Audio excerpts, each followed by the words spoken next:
ফোড়া রুটি আর মালাই চা খেতে অসম্ভব মজা। উত্তর অঞ্চলের খুবই জনপ্রিয় একটা স্ট্রিট ফুড, তবে আমরা তো আর ওইখানে যেতে পারবো না, তাই নিজের বাসায় তৈরি করে নিলাম। অসম্ভব মজার, আসলে এত মজার বানানোর আগে জানাই ছিল না।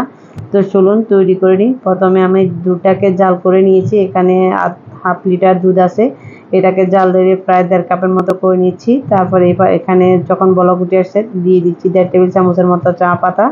তো দিয়ে এটাকে রান্নায় রেখে দিচ্ছি চুলার ফ্লেমটা লো করে। এদিকে যে 2টা বার্গার বন নিয়েছি, এটার মধ্যে এবার আমি দিয়ে দিচ্ছি সামান্য একটু বাটার ব্রাশ করে, সুন্দর একটা ফ্লেভার। আপনারা ঘিটাও দিতে পারবেন।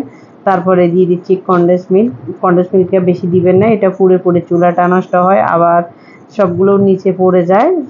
তার চেয়ে অল্প অল্প দিলে ওইটাই ভালো। আমি প্রায় 1 টেবিল চামচের মতো করে দোনোটার মধ্যে 2 টেবিল চামচের মতো দিয়েছি। সামান্য একটু চিনি দিয়েছি, যারা মিষ্টি পছন্দ করেন দিবেন, না হলে স্কিপ করবেন। এবার দিয়ে দিচ্ছি গুঁড়া দুধ, ফ্লেভার বা স্বাদটা বাড়ানোর জন্য।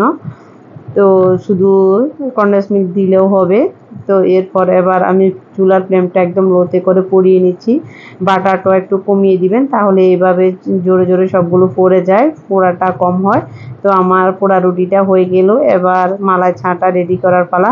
তো আমার চাটাও হয়ে গেছে, এবার এটাকে আমি ছেঁকে নিচ্ছি।